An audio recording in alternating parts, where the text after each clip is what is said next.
أعوذ بالله السميع العليم من الشيطان اللعين الرجيم. بسم الله الرحمن الرحيم. الحمد لله الملك القدوس العزيز الحكيم. الصلاة والسلام على رسوله الكريم شفيع المذنبين سید المرسلین خاتم النبیین ابی القاسم محمد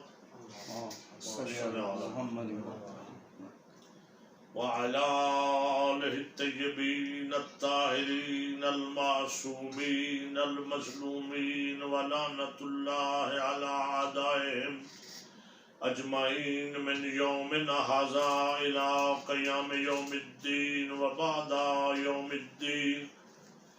اما بعد فقد قال اللہ سبحانہ وتعالی فی کتابہ المحکم وخطابہ المتقن وقولہ الاحسن. بسم اللہ الرحمن الرحیم. انما یرید اللہ لیذھب عنکم الرجس اہل البیت ویطہرکم تطہیرا.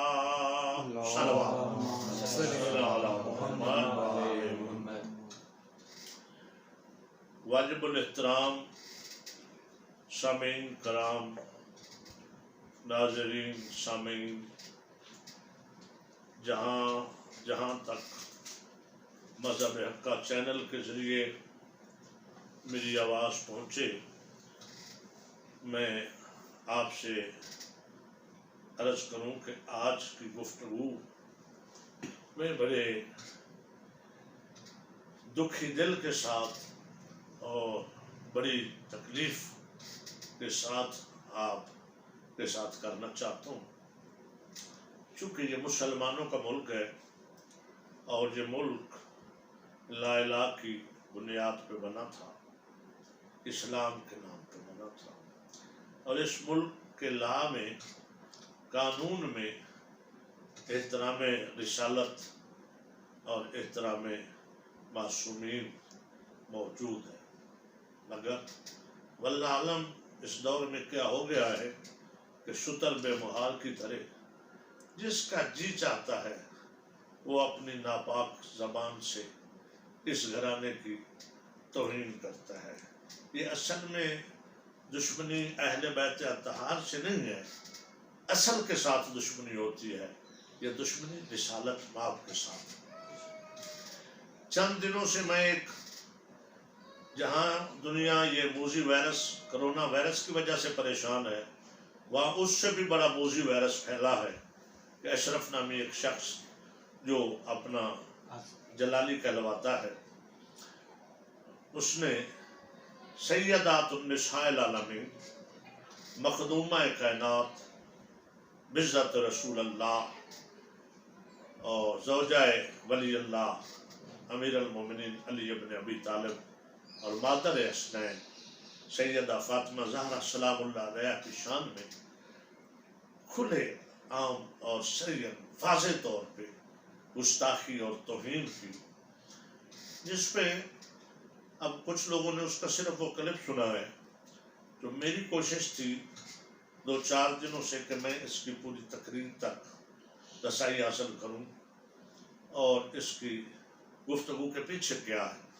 تو اس نے حوالہ دیا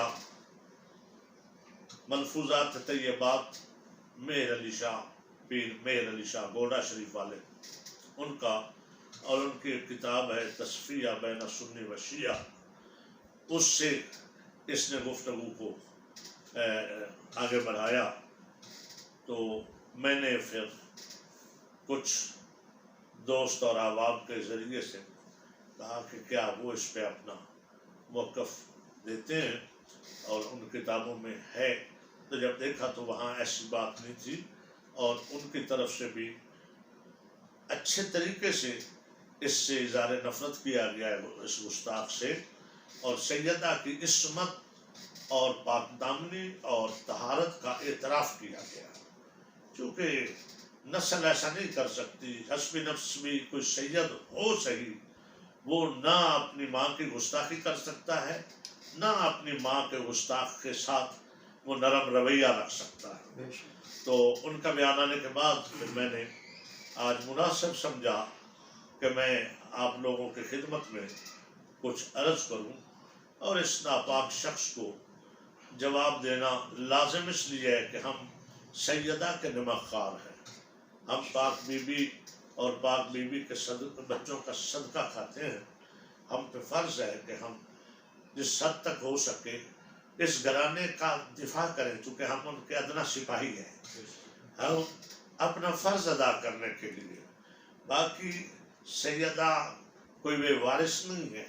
وہ 11 اماموں کی ماں کی بھی ماں ہے، 11 اماموں کی ماں ہے، اور 11 اماموں کی ماں کی جو ماں ملکۃ العرب ہے، وہ عرب کی ملکہ ہے جس کی وہ بیٹی ہے اور بنت رسول اللہ ہے. اور میں اپنی گفتگو سے پہلے آپ کو یہ عرض کروں کہ اس شخص کا چہرہ سیاہ ہو جائے گا اور مرنے سے پہلے اس دنیا میں یہ عذاب میں مبتلا ہو کر مرے گا، اور چہرہ اس کا بالکل سیاہ ہوگا. دنیا دیکھے گی کہ سیدہ زہرا بے وارث نہیں ہے، وہ حجت خدا کی بھی ماں ہے. امام سمجھنا ایسا ہوگا.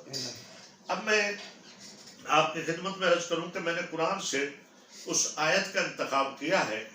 یہ سورہ احزاب جو قرآن کریم کا سورہ نمبر 33 ہے، 33 ہے، اور آیت نمبر بھی 33 ہے جو میں نے پڑھی ہے، کہ اللہ فرما رہا ہے انما یرید اللہ لیذھب عنکم الرجس اہل البیت ویطہرکم تطہیرا، کہ بے شک میں نے اپنے ارادے سے اہل بیت سے ہر رجس کو دور رکھا ہے جیسا کہ دور رکھنے کا حق ہے، اور میں نے ان کو ہر رجس سے پاک رکھا ہے جیسا پاک رکھنے کا حق ہے.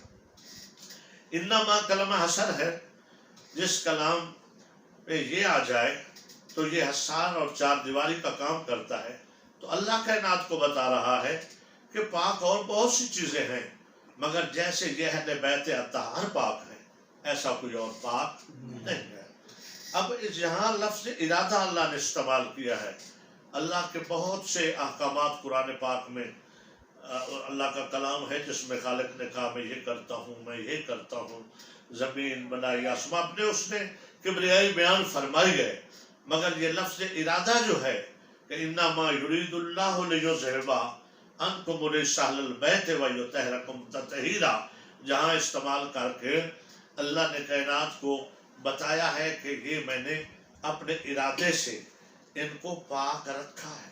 یہ ذہن میں رہے کہ کچھ کم علم لوگ اس کا ترجمہ کر دیتے ہیں کہ پاک کیا ہے.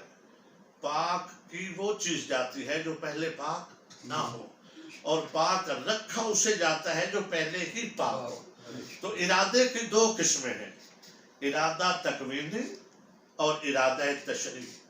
ارادہ تکوینی کا تعلق کن سے ہے، یعنی جس چیز کو اللہ، جیسا کہ سورہ یاسین میں ہے اذا اراد شیئا ان یقول لہ کن فیکون، کہ جب بھی کسی شے کا، جب بھی اللہ رب العزت کسی کام کا، امر کا ارادہ کرتا ہے، ان یقول لہ کن، بس وہ کہتا ہے کن فیکون، وہ ہو جاتا ہے.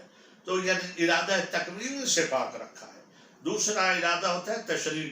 جیسے ارادہ تشریع کا مطلب کہ یعنی اللہ چاہتا ہے کہ آپ لوگ بھی پاک رہیں. جیسے اللہ چاہتا ہے کہ آپ نماز پڑھیں، نماز کا حکم دیتا ہے، مگر اللہ یہ نہیں کہتا کہ میں نماز پڑھواتا ہوں. نہیں، آپ کو کہا ہے کہ پڑھو، یعنی یہ کام آپ نے کرنا ہے، اللہ نے نہیں کرنا. اور اہل بیت کی طہارت کو اللہ نے اہل بیت پہ بھی ڈیپینڈ نہیں کیا، اپنے ذمہ لیا کہ ان کو پاک میں نے رکھا ہے جیسا کہ پاک رکھنے کا حق ہے. صلوات ہدیہ کریں. ہر رجس سے، لفظ رجس اتنا جامع ہے کہ اس میں ہر برائی آتی، ہر نقص، ہر بدی، ہر نجاست، ہر برائی آتی ہے.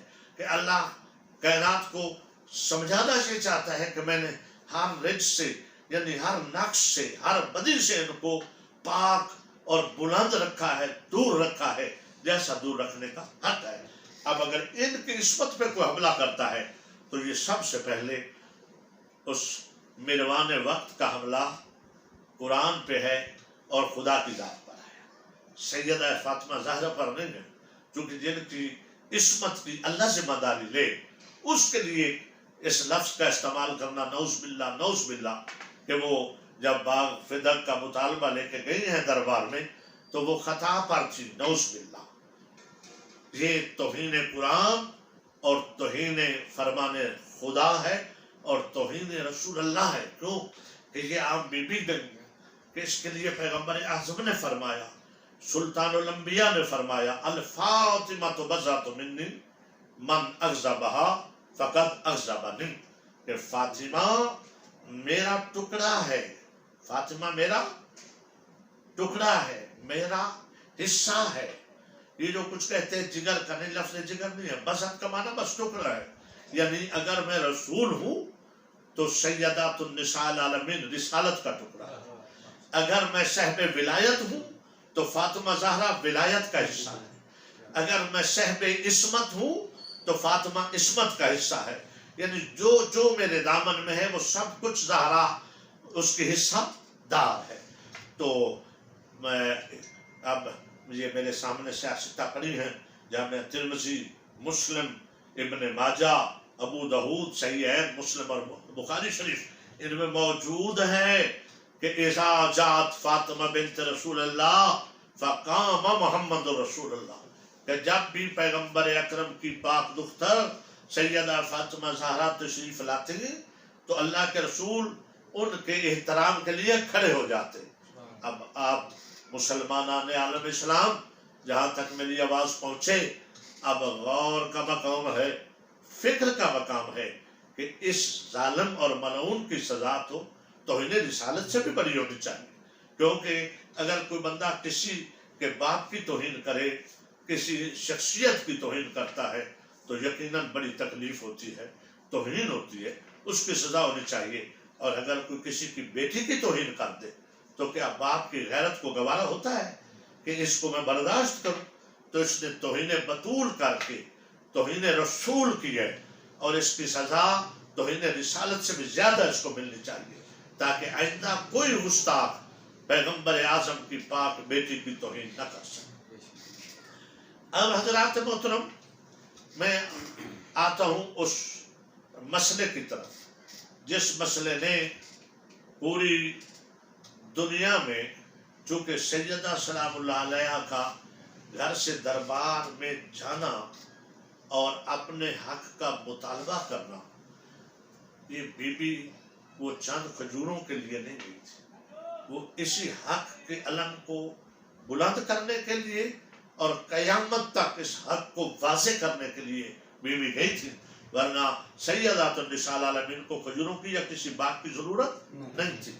اب بی بی نے اپنے حق کا مطالبہ کیا، مگر افسوس یہ ہے کہ اس شخص نے بی بی پاک کی عصمت کو یہ کہہ کے چیلنج کیا کہ جب مانگا تو وہ خطا تھی اور جب خالی آ گئی تو پھر وہ صاحب عزت اور عصمت ہو گئی، یعنی کمال کی حمایت ہے حق نہ دینے والے کی، کہ اگر بی بی نہ جاتے تو پھر وہ صاحب عصمت ہے۔ تو اس شخص سے بندہ پوچھے، اس کم عقل اور بے علم انسان سے، کہ معصوم جس کی عصمت کو اللہ مانے اور اللہ جس کی عصمت کی گواہی دے، معصوم اسے نہیں کہتے جو کبھی خطا کرے اور کبھی خطا سے بچ جائے، وہ تو معصومہ ہو ہی نہیں سکتی۔ معصوم اور معصومہ کا تو لفظ کا اطلاق ہی اس ہستی پہ ہوتا ہے کہ جس کے دامن میں کسی قسم کی غلطی کا شائبہ تک نہ ہو، اور صاحب عصمت بلکہ مہدن عصمت ہے، مہدن عصمت ہیں۔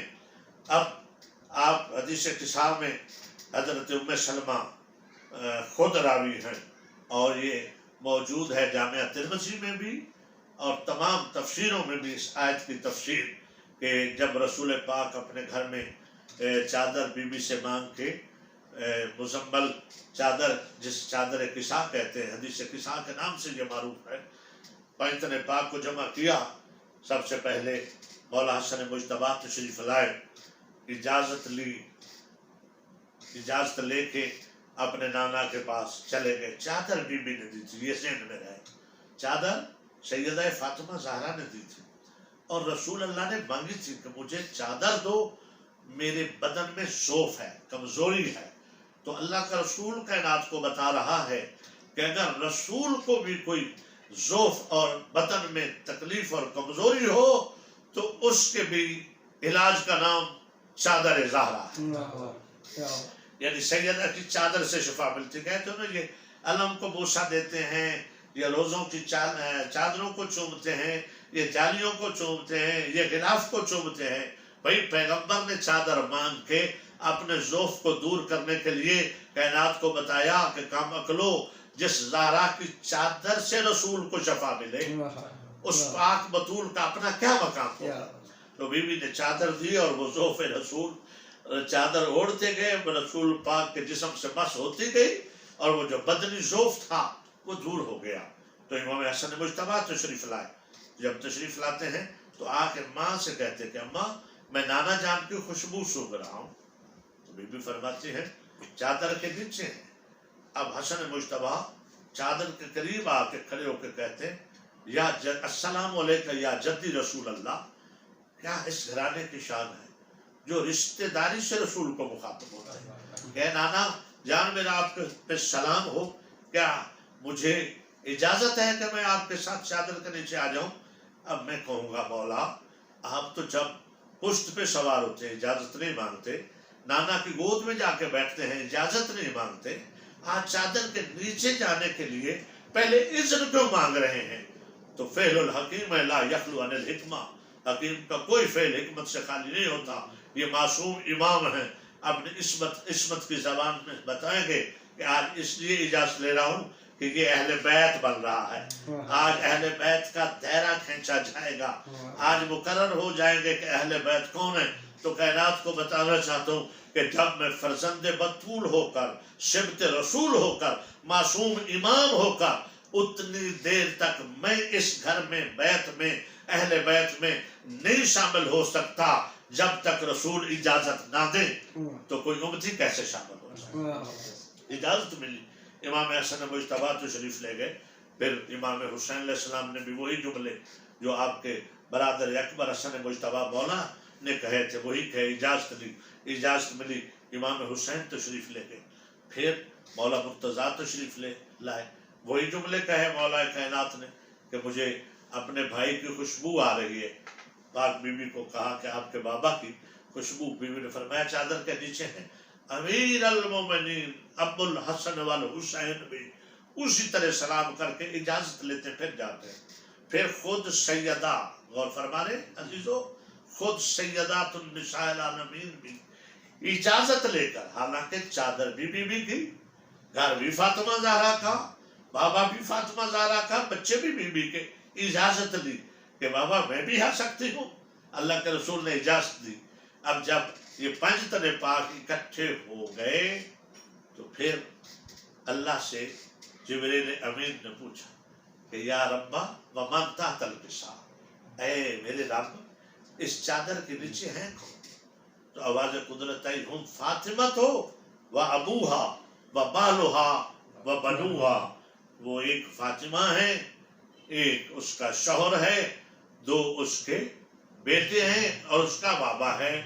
الفاطمہ تو و ابوہا و بالوہا و بنوہا، کیا ترتیب ہے کہ فاطمہ زہرا ہیں اور اس کے بابا ہیں، اس کے شوہر ہیں اور اس کے بیٹے ہیں۔ جو اللہ نے اس تعارف کے لیے نقطہ مرکز سیدہ کو کیوں بنایا؟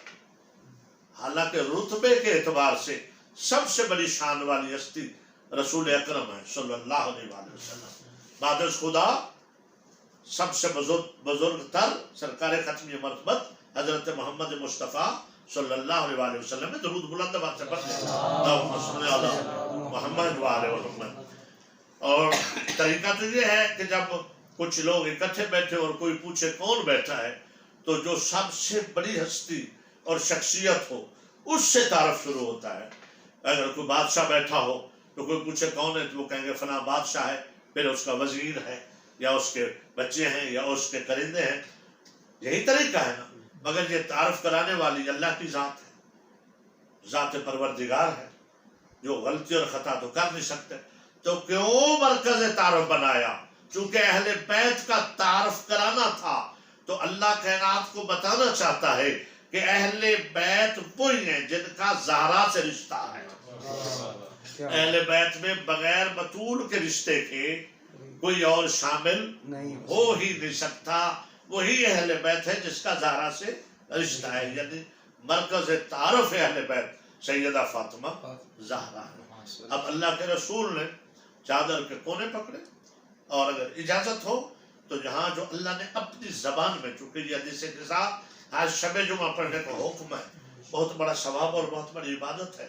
تو اللہ نے جب ملائکہ کو تعارف کروایا نا تو یہ بھی فرمایا یا ملائکاتی و یا سکان سماواتی عزتی و جلالی انی ما خلقت السماء مبنیتا ولا ارضا مدحیتا ولا قمرا منیرا ولا شمسا مزئیتا ولا فلکا یدور ولا بحرا یجری ولا فلکا یسری الا فی محبت ہؤلاء الخمسۃ الذین هم تحت الاتساع.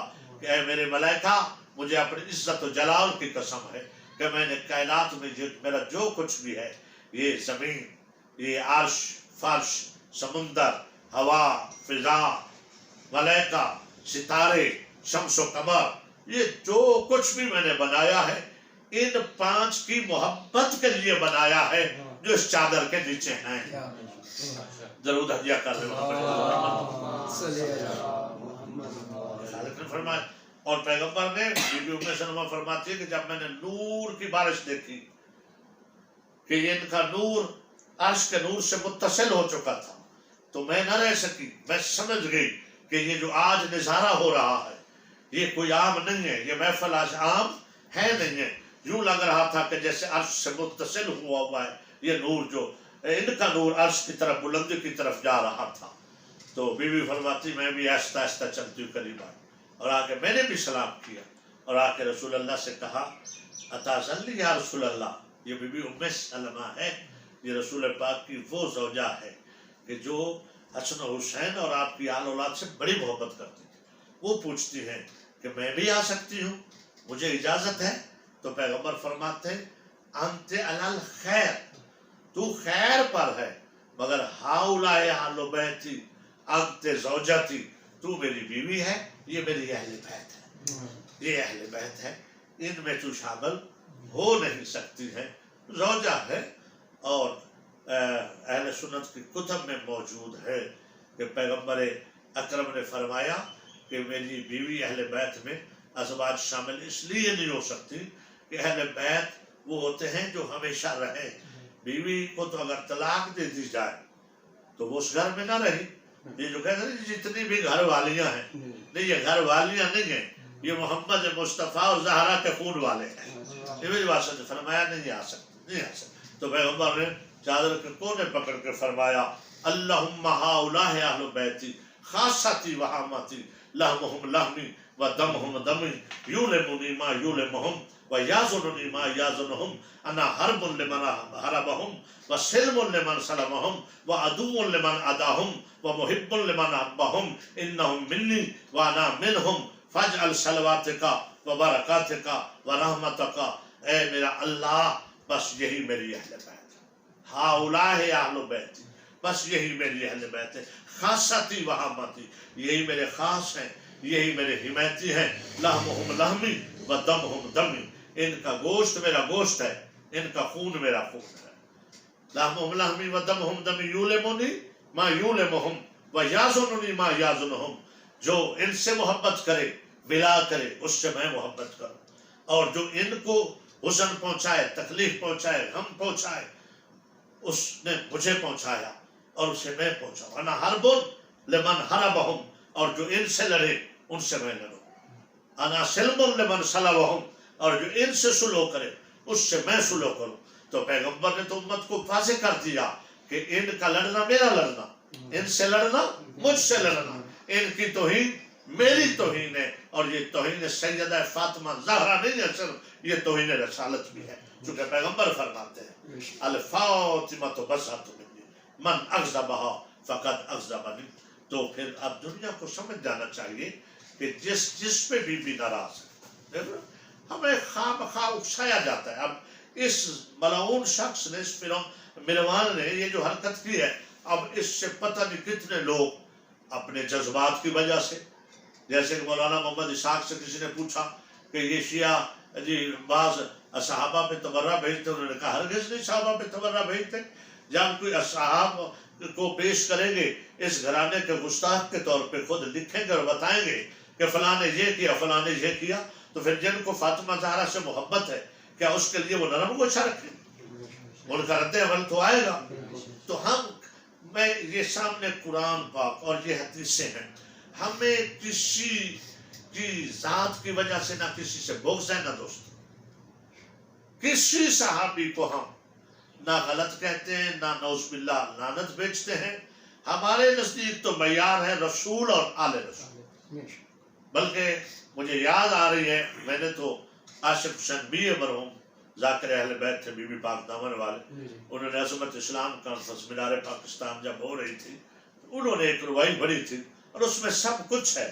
انہوں نے فرمایا مقام برگ یہی ہے کہ اس پہ پھول راضی ہو، مقام برگ یہی ہے کہ اس پہ پھول راضی ہو، وہ بشر خوش نصیب ہے جس پہ رسول راضی ہو۔ جس کو کہو مانیں گے رضی اللہ، لیکن پہلے شرط ہے کہ اس پہ بطول راضی ہو۔ بس جس پہ بطول راضی ہے ہمارا وہ سردار، اس کے پیروں کی خاک ہماری آنکھوں کا سرما۔ تو جس پہ بطول ناراض ہے ہم اس پہ کل بھی لعنت بیچتے تھے، آج بھی بیچتے ہیں اور قیامت تک بیچتے رہیں گے۔ اور ایسے مروان پہلے بھی تھے، اب بھی آتے رہیں گے اور اپنے چہرے ننگے کر رہے ہیں، ہمیں تو کوئی فرق نہیں پڑے گا۔ یہ جو کہتے ہیں نا جلالی، یہ جلالی ہے، اس نے اپنی آخرت اور اپنی اکبر جلالی ہے، یہ جل گیا ہے اور انشاءاللہ اس نے اپنی ہر شے جلا لی ہے، یہ راکھ ہو کے اس دنیا سے جائے گا۔ میں دعوے سے کہہ رہا ہوں اور اس در سے وابستگی کی طاقت کے بلبوتے پہ کہہ رہا ہوں کہ اگر اس دنیا میں سیاہ چہرے سے نہ مرے تو پھر مجھے کہنا کہ میں آل محمد کا فقیر ہی نہیں ہوں۔ اس کو ایسی عبرتناک سزا ہوگی کہ یہ پاکستان کے لیے نہیں بلکہ پورے عالم اسلام اور دنیا کے لیے نشان عبرت بن جائے گا۔ بی بی کی طرف سے لعنت آئے گی، اس کا بچہ موجود ہے، پردہ غیبت میں موجود ہے، اور یہ سیاہ چہرے اور عذاب کی حالت میں اس دنیا سے چلا چلا کے اٹھے گا اور کہے گا کہ میں ملعون ہوں اور مجھ سے بہت بڑی گستاخی ہوئی ہے۔ یہ اعتراف بھی کرے گا اور سیاہ چہرے کے ساتھ جائے گا۔ میں اگر مزید کسی نے کوئی سوال کرنا ہو، کسی قسم کی کوئی بات کرنی ہو، جو کچھ میں نے عرض کیا اس کا حوالہ مانگنا ہو، میری لائبریری، میری کتابیں میں ہم حاضر ہیں۔ مذہب حق کا چینل نہ کسی کے اوپر حملہ کرنے کے لیے ہے، نہ کسی کے اوپر تنقید کرنے کے لیے ہے۔ مذہب حق کا دفاع ہمارا فرض ہے اور ان 14 معصومین کے کسی گستاخ کو ہم برداشت نہ کرتے ہیں، نہ کریں گے، نہ کر سکتے ہیں۔ انشاءاللہ تعالی ہم ایسے گستاخوں کا تعاقب جاری رکھیں گے اور حجت خدا کی نصرت اور مدد محمد والے محمد کی ہمیشہ ہمارے ساتھ ہے، ہمیشہ ہمارے ساتھ رہے گی۔ وما علینا الا البلاغ۔